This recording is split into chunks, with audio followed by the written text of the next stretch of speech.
नमस्ते, मैं हूँ Khyati. Welcome to elevated consciousness. आज हम एक ऐसे कॉन्सेप्ट पर बात करने वाले हैं जो मॉडर्न साइंस भी एक्सप्लोर कर रहा है और जो इंडियन स्पिरिचुअलिटी हजारों साल पहले समझ चुकी थी। वो है एनर्जी, फ्रीक्वेंसी एंड वाइब्रेशन। ये सिर्फ फिजिक्स के वर्ड नहीं है, ये एग्जिस्टेंस का फाउंडेशन है। इंडियन ऋषियों ने कहा था, रियलिटी सॉलिड नहीं है, रियलिटी कॉन्शियस एनर्जी है। आज हम इसको डीपली समझेंगे, उपनिषद, योगिक साइंस, प्राण, मंत्र और मेडिटेशन के थ्रू। छांदोग्य उपनिषद में भी एक महावाक्य मिलता है, सर्वम खल्विदम ब्रह्मा। इसका अर्थ है ये सब ब्रह्मन है। ब्रह्मन का मतलब कोई डेटी नहीं है, ब्रह्मन का मतलब है ultimate formless infinite consciousness. Indian दर्शन कहता है ये जो फिजिकल थिंग्स होती है, चेयर है, बॉडी है, हवा है, थॉट है, ये सब एक यूनिवर्सल एनर्जी के डिफरेंट एक्सप्रेशन है। जैसे कि समुद्र और लहर अलग नहीं होते, वैसे ही इंडिविजुअल और यूनिवर्स अलग नहीं होता। एनर्जी ही सबका बेस है। योगिक ट्रेडिशन में कहा गया, Nada Brahma means the world is sound. Shiva Samhita और दूसरे तंत्र टेक्स्ट में क्रिएशन को वाइब्रेशन से शुरू हुआ बताया गया है। मतलब साउंड क्या है? वाइब्रेशन। इसलिए ओम को प्राइमल साउंड माना गया। ओम कोई रिलीजियस चैंट नहीं है, एक वाइब्रेशनल की है। जब आप ओम चैंट करते हो, चेस्ट में रेजोनेंस होता है, नर्वस सिस्टम काम होती है, माइंड की स्कैटर वेव्स धीरे धीरे स्टेबल हो जाती है, साउंड से स्टेट चेंज होती है, फ्रीक्वेंसी से कॉन्शियसनेस शिफ्ट होती है। पतंजलि के योग सूत्र में लिखा है, योगः चित्त वृत्ति निरोधः। योग का मतलब है माइंड की वृत्तियों का निरोध, मेंटल वेव्स को स्टिल करना। और यहाँ वृत्ति का मतलब है वाइब्रेशनल पैटर्न, मतलब माइंड भी एनर्जी है, थॉट भी शटल फ्रीक्वेंसी है। जब माइंड रेस्टलेस होता है तो वाइब्रेशन क्योटिक होती है, जब मेडिटेशन होता है तो वाइब्रेशन कोहेरेंट होती है। इसी को स्पिरिचुअल लैंग्वेज में हायर स्टेट ऑफ कॉन्शियसनेस कहा जाता है। इंडियन स्पिरिचुअलिटी में एक कॉन्सेप्ट है प्राणा।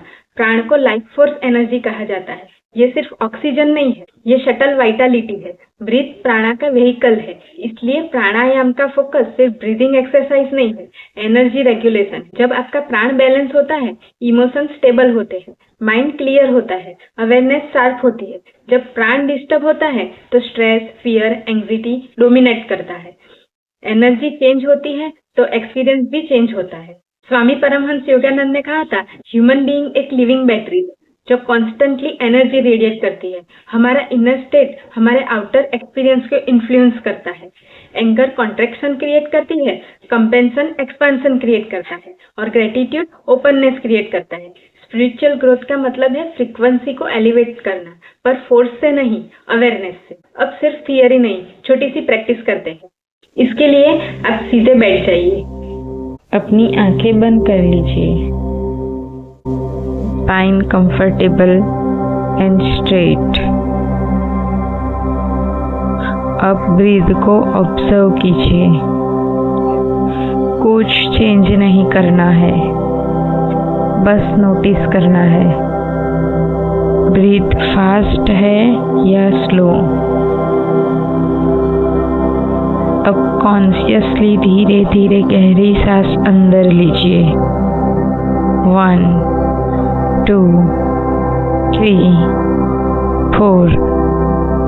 अब धीरे से सांस बाहर छोड़िए।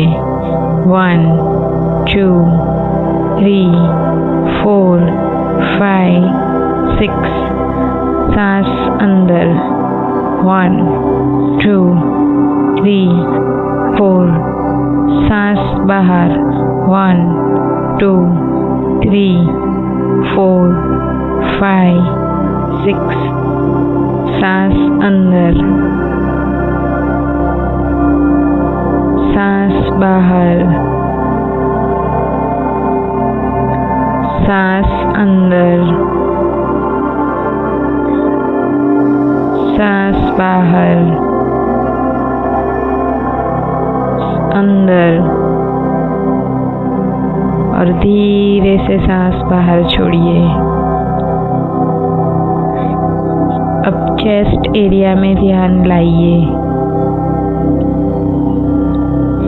किसी एक चीज के लिए ग्रेटिट्यूड फील कीजिए। फोर्स नहीं करना है, बस हल्का सा एप्रिसिएशन। और इस प्रैक्टिस को हर रोज सुबह उठते ही कीजिए। दिन शुरू होने से पहले, नोटिफिकेशन से पहले, दुनिया की आवाज से पहले सिर्फ 2 मिनट अपने आप के साथ बैठिए, क्योंकि जब आप अपनी स्टेट चूज करते हो तब दिन आपको कंट्रोल नहीं करता, आप दिन को डायरेक्शन देते हो।